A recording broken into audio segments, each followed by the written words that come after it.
We watch TV differently this time of our lives than we maybe ever have. This time in the history of humanity, television has taken a turn. We get most of what we watch on streaming services now, like Netflix or Amazon Prime or Crave or all the myriad of other ones that have come out and tried to compete with them.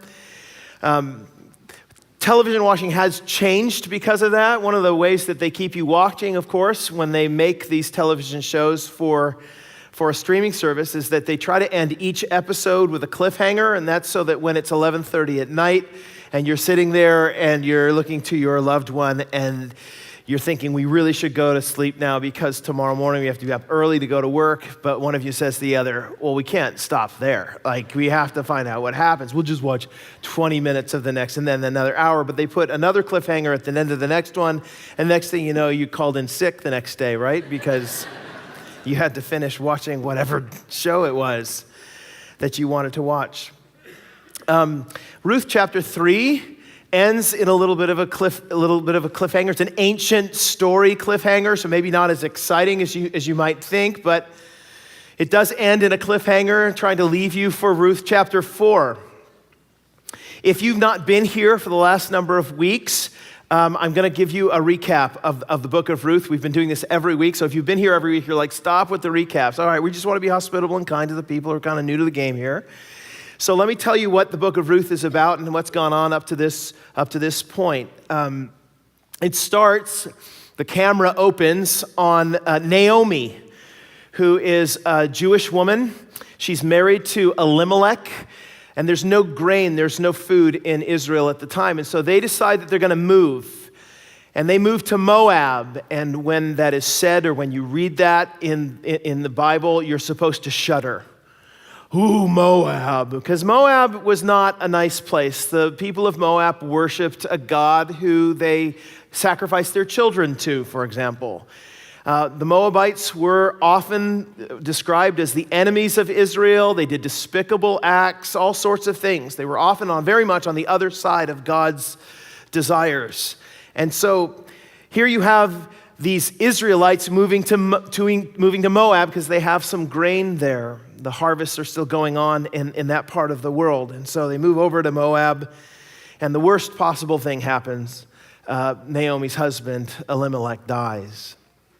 10 years later, her 2 sons also die. They are married at the time. Neither of them have children, so Naomi has no grandchildren at all. But they're married to Orpah and to Ruth. These 3 women are left all alone in a world that can only be, you can only be provided for if you have a man around. Men are the only ones who can do the work and therefore can get paid, and you can that's the only way that you're going to be able to survive. So you have these 3 widows together, and they're trying to decide their future, and Naomi says to Ruth and Orpah, listen, ladies, you need to go back to your father's home so that your fathers can take care of you because I can't provide you anything. I'm a dead end as far as you're concerned. So go back. Orpah, in tears, says, yes, you're right, I have to go back. And so she does that. But Ruth says, no, I will not go back. I will not leave you all on your own. If it costs me my life, I will stay with you until your dying breath, Naomi. So they stick together. They end up going back to Israel because they feel that there's more safety there. They go back to Israel, and the harvest has started up a little bit more again. The grain is growing, and so they go back to Israel, and they have nothing, so the only way they can get anything is by following the harvesters after they do the harvesting and just picking up like the leftovers off the ground. They call that gleaning in those days.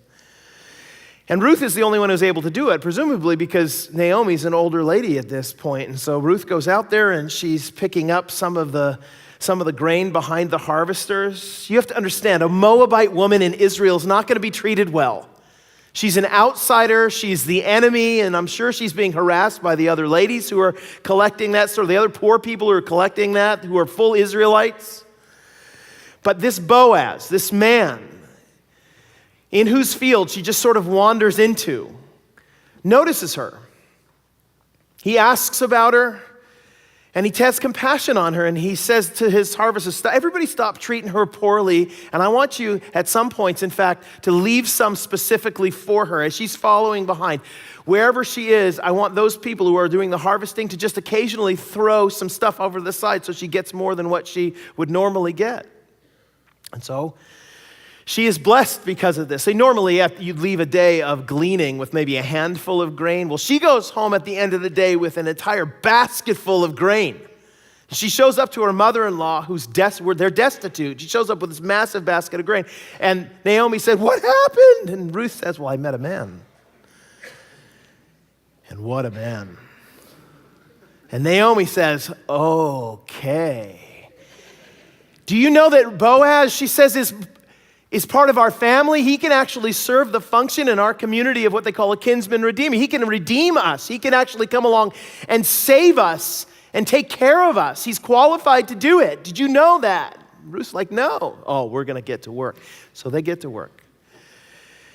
After a period of time, Naomi says, "Listen, what I want you to do is I want you to go when this guy is down harvesting at the end of the season, you're going to go down and you're going to make yourself smell really good. And I want you to lay down at this man's feet in the middle of the night, and I want you to see what happens." It's not the late mothers don't make this advice. Don't give this advice to your daughters ever, right? But it happens here, and she does. She goes down and she's laying at Boaz's feet, who wakes up in the middle of the night and freaking out. "What is this? Who is this?" It's Ruth. And right there on the spot, Ruth proposes marriage to him. Just on one knee, she's holding the ring. And Boaz is like, "Yes, absolutely. This is, thank you." But there's a problem. You see, I am a guardian redeemer for your family. I am one who can come along and can redeem your property and you and all this stuff. But there's another one who is closer to you in the family line. And I have to ask him first. And so we're left at the end of chapter 3 wondering, is this new guy who's being introduced into this story going to ruin everything, going to take this love story and dash it upon the rocks? She goes home, Ruth does, and tells Naomi in Ruth chapter 3, verse 18, what goes on. What happened with Boaz, that he's got to go check to make sure that this other guy doesn't want to do the redeeming.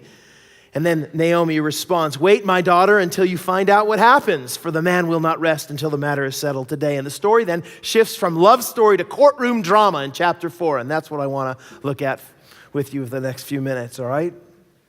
So we're going to tell the story, just finish the story out. And then I want to make 3 applications to the whole of the book, all right? So here's the story. Ruth chapter 4, verse 1. Meanwhile, so while Naomi is talking to Ruth and saying, don't worry about it, he's going to sort it all out. Meanwhile, Boaz, our hero, went up to the town gate and sat down there just as the guardian redeemer, this other guy who's closer to them in the family line, just as he had mentioned, this guardian redeemer, just as he came along. So Boaz said, "Come over here, my friend, and sit down." So he went over and sat down, and Boaz took 10 of the elders of the town and said, "Sit here," and they did so. So there's a little bit going on here to set this stage. It's a little different than what we're used to. So let me explain to you what's happening and why it's happening in this particular place. You notice that what's mentioned here is the town gate.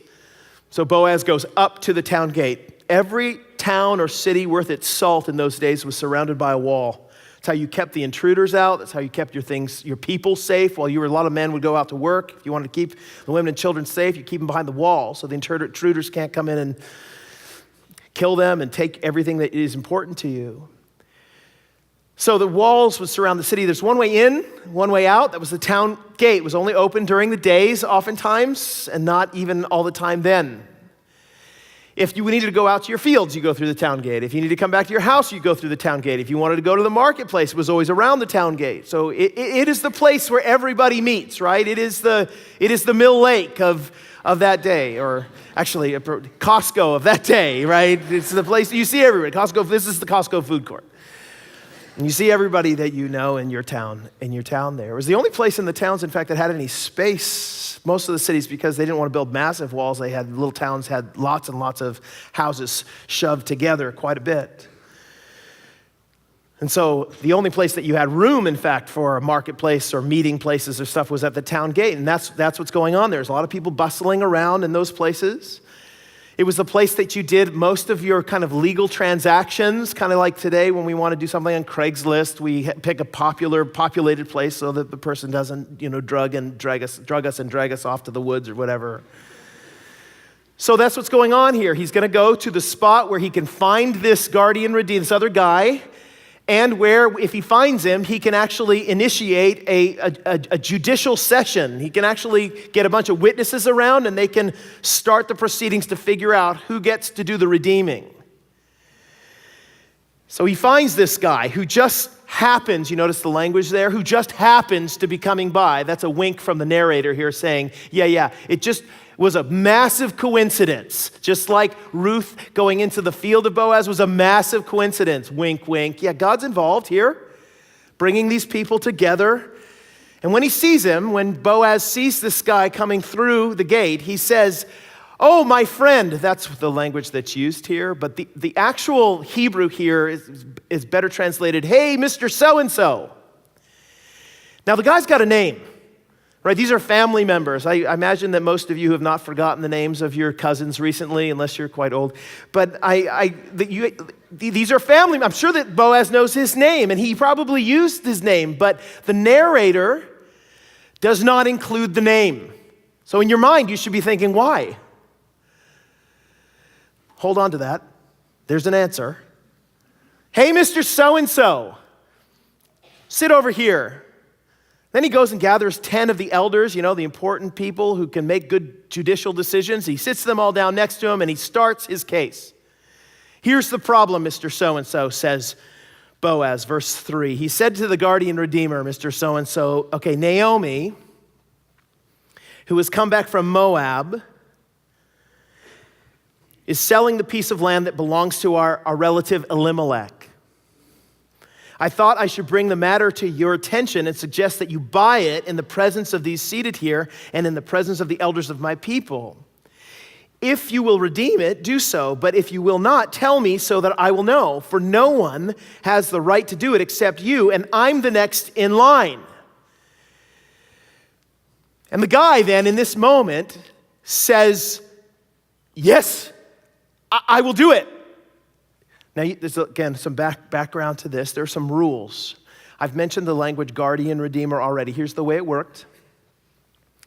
That if somebody in your family had a massive hardship of some variety, usually financial, so that the property that your family owned was in peril, that somebody else was going to buy it or come in and steal it somehow, or maybe you got in such financial difficulty you had to sell yourself and go into slavery. The responsibility of the next closest kin, the next closest family member, was to come and to redeem you or the land, to keep it in your family's name.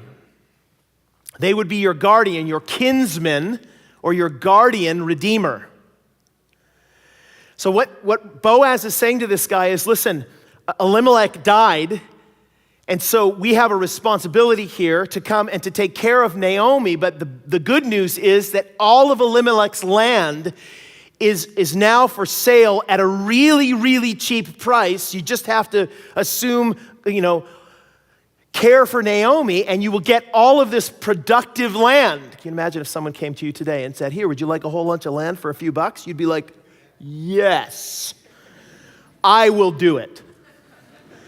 Absolutely. So Mr. So-and-so, of course, accepts it. And you say, well, why? What's his motivation? One of the commentators on this passage, Victor Hamilton, he said, one can easily imagine him smiling to himself at his good fortune. For very little money, he could carry out a respected family duty and perhaps enhance his civic reputation, right? People are going to think, wow, you're really committed to your family. Financially, the investment was a bargain without risk. There were no known heirs of Naomi's husband to reclaim title to the property later, and elderly Naomi was certainly unlikely to produce any.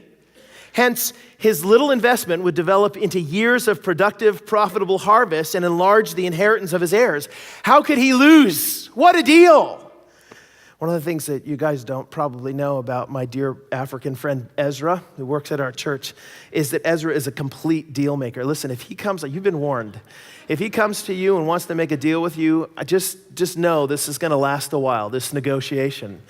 He often will tell me about his exploits with TELUS. Dude, I was on the phone with TELUS for like a month, dude. I am now getting my cable for free, or like it's $1, $1, whatever. It's not $1. It is $1. I promise, dude. You can always just say it over and over again. Dude, you see this car? Yeah, I see your car. $5. No, Ezra, didn't cost $5. Dude.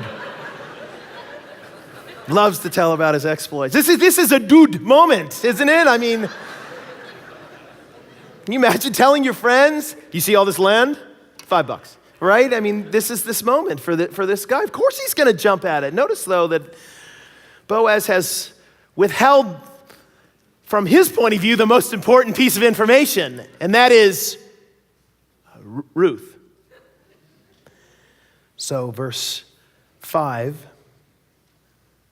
Before you read verse 5, you need to understand, this guy's acceptance of this deal should be sinking your spirits if you love a good love story. Because Ruth and Boaz were supposed to be together, and now this guy jumps in, and all of a sudden he says, oh yeah, I'll take care of it. Oh, what? There's not going to be any kiss? There's not going to be anyone running to the airport at what? My wife would not like this story at this point. She'd be very, very angry. But Boaz, verse 5, said, oh, by the way, on the day you buy the land from Naomi, you also acquire Ruth the Moabite. The Moabite. The dead man's widow, in order to maintain the name of the dead with his property. Now, he's appealing to a law in Israel called the Levirate marriage law. It means brother marriage law. Here's the way it worked. Deuteronomy chapter 25, verse 5. Here's the law in that day. If brothers are living together and one of them dies without a son, so no heir, his widow must not marry outside the family. Her husband's brother shall take her and marry her and fulfill the duty of a brother-in-law to her. The first son she bears, because of their union, shall carry on the name of the dead brother so that his name will not be blotted out from Israel. So look, if your brother dies, you have a responsibility to take his wife. If she has no kids, you have a responsibility to take his wife, make her your wife, and provide an heir for your brother so his name doesn't die out in the land. That's the law. Now, they extended this beyond brothers. It was usually considered the next closest male family member. And so Boaz, you can imagine Boaz at this point. The guys are ready to sign the document or make a public declaration. Yes, I will take the land for nothing, right? And Boaz says, oh, just a second. Actually, there's one more thing. Ruth, the Moabite, Moab, ew, she comes with it. So I don't know what you want to do about that. I mean, don't do anything about it. So at this, verse 6, the guardian redeemer said, oh, well, I can't redeem it then, because it might endanger my own estate. You redeem it. I got an idea. Boaz, you could redeem it, because I can't do it. So what's he on about? There's a reason that he's turning this down now is basically, if he redeems the property and he redeems Ruth, and he provides the heir that he's supposed to provide, right, through this marriage relationship, he's only basically looking after the property until the heir is old enough to take it off his hands. So it's basically a rental agreement now. So all the investment that he's putting in the property will eventually go to this heir that he's supposed to provide. In the meantime, he's got to take care of Ruth and Naomi and the heir, which is going to cost him a bucket of money now, and in the long run, all the heirs that come through Ruth will split the inheritance of all his already existing family. So he's thinking dollars, and the cost is going way up. And he's like, you know, this sounded really great at the front end, but now, man, I'm out. Like my estate and my name and my name. Don't underestimate the racism here. There's a reason that Boaz points out that she's from Moab. Like my name, I don't want to be married to a Moabite, and I don't want to give my inheritance. I don't want to threaten my estate like that. You do notice how different this guy is than Boaz, right? Because this guy's only concerned for himself and for his name and his reputation, and Boaz is only concerned about Ruth. By the way, which one of these two men, which one of their names do you know? Isn't that crazy? The guy who's trying to protect his name is unnamed. But if I ask you who Boaz is, you'll be like, yeah, he's a hero. So at verse 7, now in earlier times in Israel, for the redemption and transfer of property become final, one party took off his sandal and gave it to them. This is a great idea, right? You want some land? Here's my shoe, right? This was the method of legalizing transactions in Israel. So the guardian redeemer, Mr. So-and-so, said to Boaz, buy it yourself. And he removed his sandal. And then Boaz announced, okay, this is the way that you made a formal declaration of a legal land arrangement in those days. This is how you did it. Because they didn't have copiers or like court reporters or anything like that. That's how you do it. You got a bunch of people together and you announced it loudly. That's what he says. Today you are witnesses that I have bought from Naomi all the property of Elimelech, Kilion, and Mahlon, his boys. I've also acquired Ruth the Moabite, Mahlon's widow, as my wife in order to maintain the name of the dead with the property, so that his name will not disappear from among his family or from his hometown. Today you are witnesses. And then the elders and all the people at the gate said, we are witnesses. May the Lord make the woman who is coming into your home like Rachel and Leah, who together built up the family of Israel. These are the people who began the nation, right? I mean, they had a bunch of kids and 12 tribes that became the entire nation of Israel. May you be so blessed, Boaz, that Ruth has kid after kid after kid, that we can say that in the future there's a Boaz nation. May you have standing in Ephrathah, that's like saying standing in the Fraser Valley, it's a region. And be famous in Bethlehem, like the town. Maybe you prosper in the eyes of all of us. And through the offspring the Lord gives you by this young woman, may your family be like that of Perez, who Tamar bore to Judah. You guys notice all the Jewish names they're blessing her with, yes? In other words, she is no longer a Moabite. Because Boaz has redeemed her, she is brought into the full communion, the full membership in the community of God. And then the final verses cover the whole year. So Boaz, my wife at this point, was like, oh, come on, can't we have more detail? Because this is their whole marriage. So Boaz took Ruth and she became his wife. Well, what about the wedding and what the bridesmaids wear? You know, like, it's only one line, but we're thankful that there's only one line in the next phrase. When he made love to her, the Lord enabled her to conceive. And she gave birth to a son. And the women said to Naomi, praise be to the Lord, who this day has not left you without a guardian redeemer, this little boy. And may he become famous throughout Israel. He will renew your life and sustain you in your old age. For your daughter-in-law who loves you and who is better to you than 7 sons, yes? Ladies, would you like to have a daughter-in-law like Ruth? Yes, please. I see the elbows to the sons right now. Like, yes, get one of those. She's so great. She loves you and is better to you than 7 sons. She's given him birth. And then Naomi took the child in her arms and she cared for him. And the women living there said, Naomi has a son. And they named him Obed. Oh, by the way, he was the father of Jesse, who was the father of David the king. So when I was a young boy, my dad used to listen on the radio to this guy named Paul Harvey.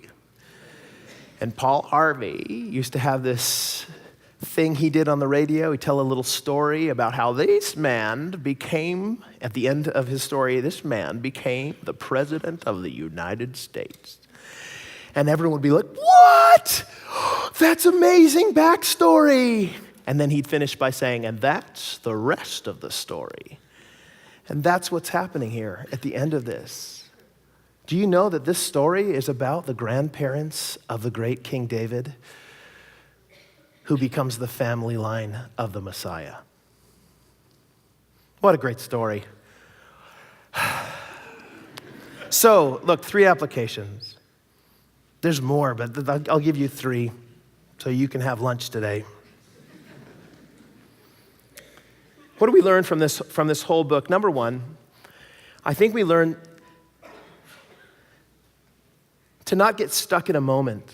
Don't get stuck in a moment.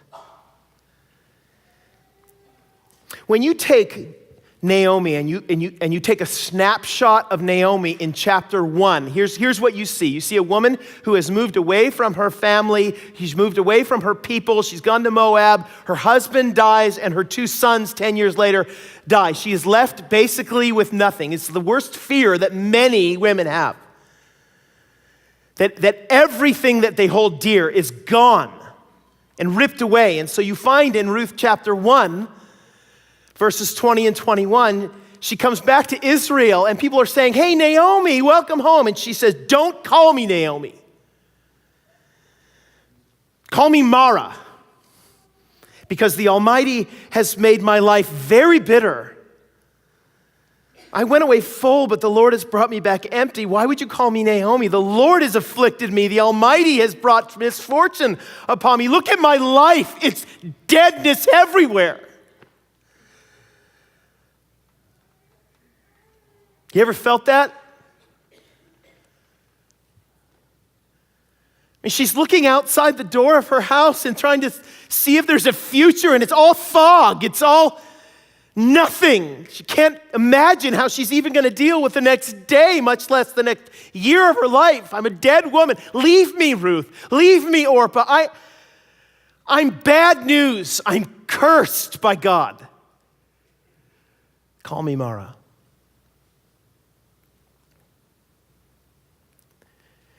And then Ruth's out in the fields with Boaz, and she just so happens to be he takes notice of her, and then the threshing floor, and then the, whoa, who are you? And will marry me, and she's at the gate, and there's a meeting, and it all works out. And at the end of chapter 4, what you get when you take a snapshot of Ruth chapter 4, Naomi, what you get is the women. Verse 14 of chapter 4 said to Naomi, praise be to the Lord, who this day has not left you without a guardian redeemer. May he become famous throughout Israel. He'll renew your life and sustain you in your old age. For your daughter-in-law who loves you and is better to you than 7 sons has given him birth. Naomi has a son, the grandfather of David. So why is Naomi so overwhelmed with sadness in chapter 1 when chapter 4 is on the way? And the answer is because she doesn't know chapter 4 is on the way. She doesn't believe chapter 4 is on the way. She's just stuck in a moment. You've gotten stuck in a moment before, have you not? Some of you are in a moment. You ever got stuck in chapter 1?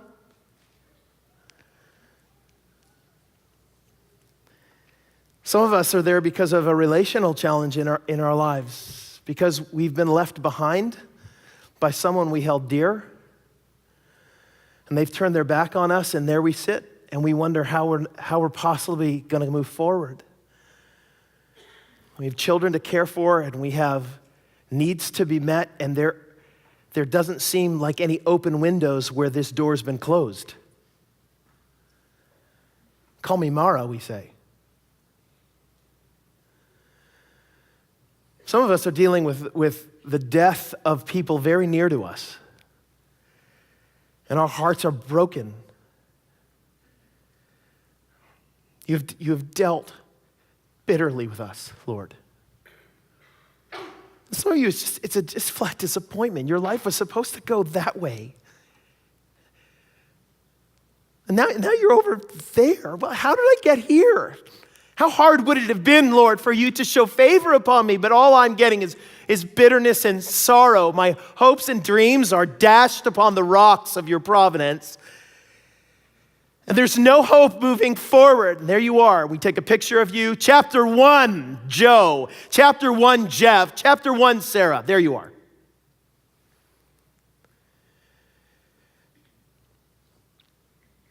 The problem is, you're not reminding yourself that chapter 4 is on the way.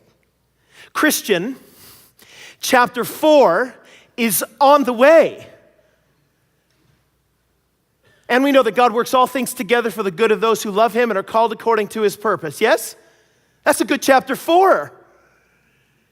And he's going to work that through. And it should have some bearing on your feelings in chapter 1. Don't get stuck in a moment. You don't have to get stuck in a moment. When I asked my wife to marry me, this is a story that I remind her of frequently. The day I asked my wife to marry me, I had planned to do it in a place called Bellevue Park on the east side of Seattle. Right next to Bellevue Park is a ring store, like a jewelry store. And next to that is a really great mall called Bellevue Square Mall. And so I said to my wife, my girlfriend at the time, hey, would you like to go to shop for rings? We had already talked about getting married. Would you like to go shopping for rings? And then maybe go to the mall and we could do some shopping for clothes. And, coming out of my mouth, that was like, oh, yes, we'll do that, because I'm not going to offer that normally, right? So we're going to go and do this lovely day of shopping, have a lovely lunch together and stuff. And so we set out and we started to do the ring shopping. And the guy at the ring store wasn't paying any attention to us. And I was a little bit agitated and I wanted to leave almost as soon as we got there. There's a reason for that. I had gone into that very ring store about a week earlier and purchased the ring that was now sitting in my pocket, waiting to be presented to her at Bellevue Park after we were done with the shopping and the lunch. So I want to get to Bellevue Park. And she wants to do ring shopping. And so she's frustrated with the guy, and I'm not defending, I'm not defending her to the guy, because he and I are kind of winking at each other because I bought it from him the other day, and she's angry. Why are you doing this? Honey, let's just go and we'll shop for some clothes. Okay, fine, because that'll, I'll feel better. We'll go shop for clothes. Then we're at the clothes store. I'm like, why am I shopping for clothes when I got this ring in my pocket? Let's just get to the stupid part. And she's like, she got piles of clothes around her. Can we just leave all of this here and go to lunch? I'm hungry. Well, you said that we were going to come out here and do this. Oh, you know what? I said to her, listen, you're going to be really sorry in a little while for being mad at me. What are you talking about? Well, why don't we just go have lunch? Where are we going to have lunch? I don't know, Subway. Let's get some Subway and go to the park. I mean, you came out for Subway. What is wrong with you? It's just all the whole way. We ended up getting to the park. She sits down with her Subway, and she's still angry. And I get down on one knee. Pow! Right there, right? And she didn't, I presented the ring to her on one knee, and I said, will you marry me? And she didn't answer. She still hasn't answered to this day, but all she did was starts crying. Oh, I've treated you so poorly. Yes, you have.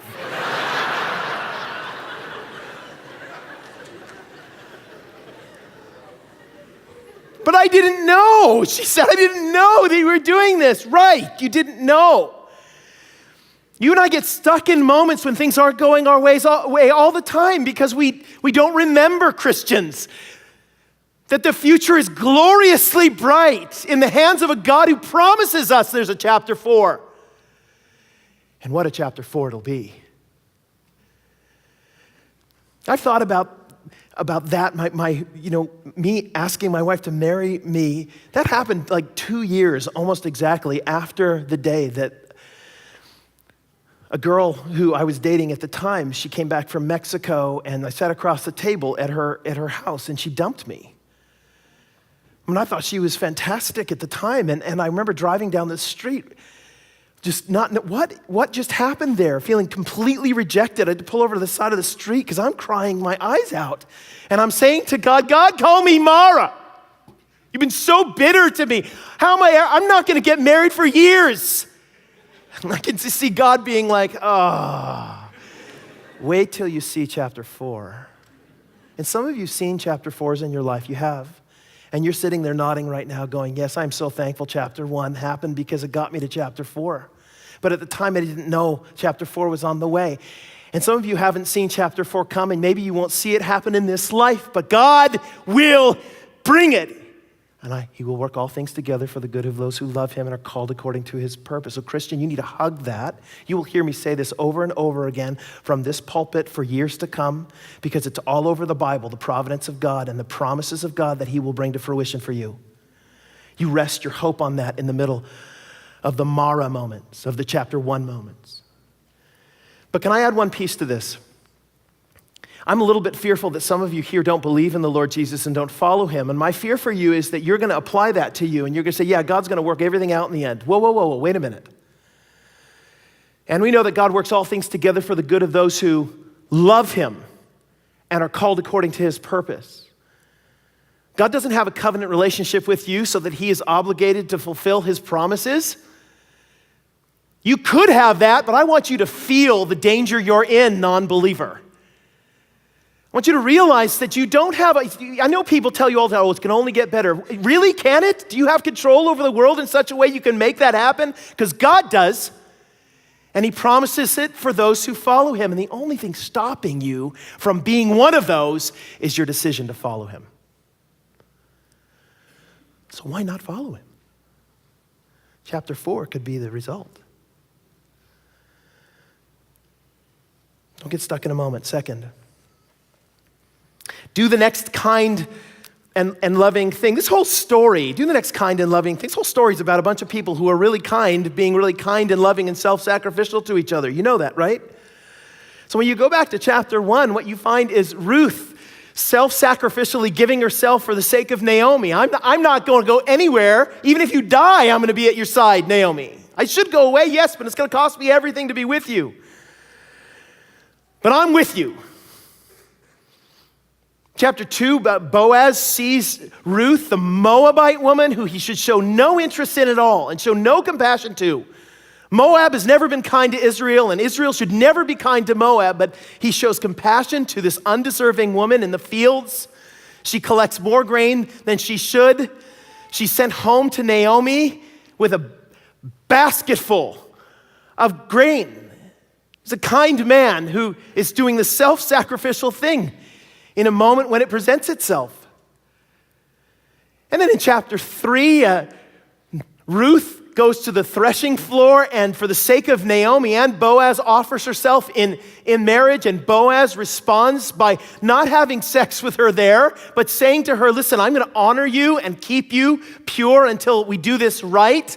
In fact, I'm so committed to doing it right that I'm going to actually follow through with this other guy who's closest to you as a guardian redeemer. Everything that these people do is honorable. They're faced with challenges, and they choose always the path of self-sacrifice over the path of self-fulfillment. So if you're going to learn something from this book, you should learn that God honors self-sacrifice. He honors faithfulness in the lives of people like you and me. So what kinds of specific things am I thinking about here? Well, I'm thinking about the girl who goes off and she gets pregnant. And it's an unwanted child, and she's faced with a decision in front of her about whether or not she's going to abort the child because that seems like the way forward and it's going to preserve my life and the things that I want to do for the future, or she's going to choose to keep that baby, even though she can't see beyond that choice. She looks down the future path there and thinks, it might ruin this, I don't know. But she chooses to keep the child, throwing herself in the hands of a sovereign God. And I'm telling you, you cannot out-sacrifice God. He will honor that. I'm thinking about the business person who owes money, and he's trying to think, well, but I owe this money to this person, and if I pay it, it's going to mean all of these difficult things, and it's going to cause harm maybe to me personally, and all these sorts of things. I mean, I'm going to keep my word, but I can't see a future. It's all misty over there, and if I don't do it, I can plot a course for myself. This one is going to be self-fulfilling, but that other one of paying it is going to be self-sacrificial. And I'm telling you that God honors self-sacrifice. It will not go unnoticed. God might, in fact, be using your self-sacrifice to do something remarkable. He brings about kings that way and messiahs.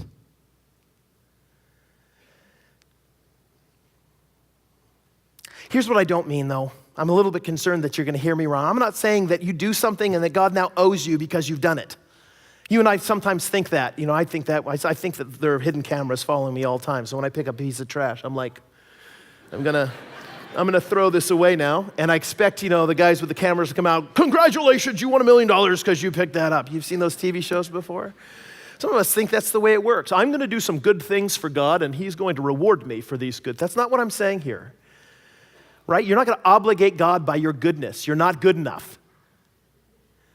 But what I am saying is that God takes note of faithfulness. He always takes note of faithfulness, and he will provide what you need as you're being faithful. The whole book of Philippians is essentially about that. Paul's in prison, and the Philippian church, at great sacrifice to themselves, send him a bunch of money and a friend while he's in prison. And Epaphroditus, the friend, takes care of him there. And Paul responds glowingly, saying, thank you so much in the letter to the church in Philippi. And at the end of it, he says, and my God will meet all your needs according to the riches of his glory in Christ Jesus. You cannot outgive God, is what he's saying.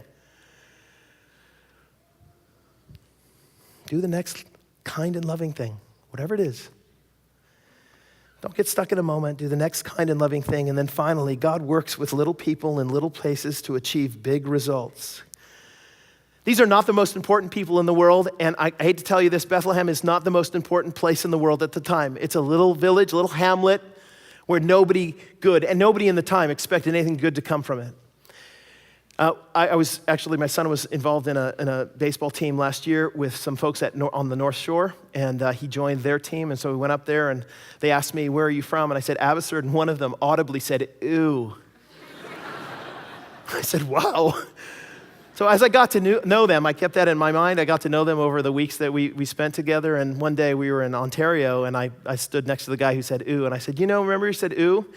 I said, I just want you to know that I grew up in Seattle, and that's what we think of the North Shore, right? You guys grew up but isn't this the way that it works? Everybody looks down on some other town, right? I mean, Seattle looks down on Vancouver, and Vancouver looks down on Abbotsford, and Los Angeles looks down on Seattle, and New York looks down on Los Angeles, and Paris looks down on New York, and Abbotsford looks down on Chilliwack, and Chilliwack looks down on no one.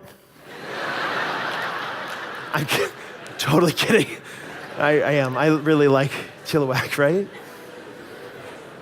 This is the way there are important. If God put us in charge of changing his world, we would immediately say, right, let's get all the really important people together from the really important places, and they do important things, and we'll get them on board, and then it'll all trickle down, right? Find the New Yorkers, find the culture makers, get all those people together. They can make the difference. And yet I'm telling you, God doesn't do that. Guys, he picks a Moabite woman and a farmer from Bethlehem. That's like Sumas. Chilliwack looks down on Sumas. That's actually, these are nobodies from nowhere. And yet God uses these people, and this is what the Lord does over and over and over again. 1 Corinthians 1:26, brothers and sisters, think of what you were when you were called. Not many of you were wise by human standards, not many influential, not many of noble birth. But God chose the foolish things of the world to shame the wise. God chose the weak things of the world to shame the strong. God loves to take little unimportant people and do remarkably big things with them. So here's what Ruth is about. It's about a woman, Ruth, from nowhere. She's a Moabite. She deserves nothing. She's cursed, in fact, by God. But she is redeemed by Boaz, her guardian redeemer, who includes her into the full community of the people of God, not because she's great, but because he's gracious. Does this sound familiar to you? This book is about you and me. This book is about our better Boaz, Jesus, who has taken we nothings and brought us into his kingdom. You see that, don't you? So here's the thing. if you realize that you're a nobody and that you've made all sorts of errors and things that you do don't always work out right and you tend to mess things up and you're not the first choice and blah, blah, blah. If all of that is true of you and you know it's true of you, congratulations, you qualify to be one of God's.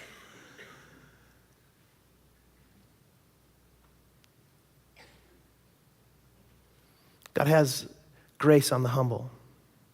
He opposes the proud. And that's what Ruth is about. We pray for us. Lord, I'm so thankful for your grace. I'm so thankful for our Lord Jesus, our true and better Boaz. And I know, Lord, that he has made a way for us. And I pray, Lord, that we would take it. Those of us who are on the fence and wonder if we should follow God, there's so much to be gained by following, by accepting the gifts that God gives. Would you move in our hearts that we might repent of our sins and turn away from our former manner of life and receive what it is that you have to give? Commit ourselves to follow you the rest of our days on earth, that we can spend the rest of eternity with you and the joy of your Father. It's in Jesus' name we pray. Amen.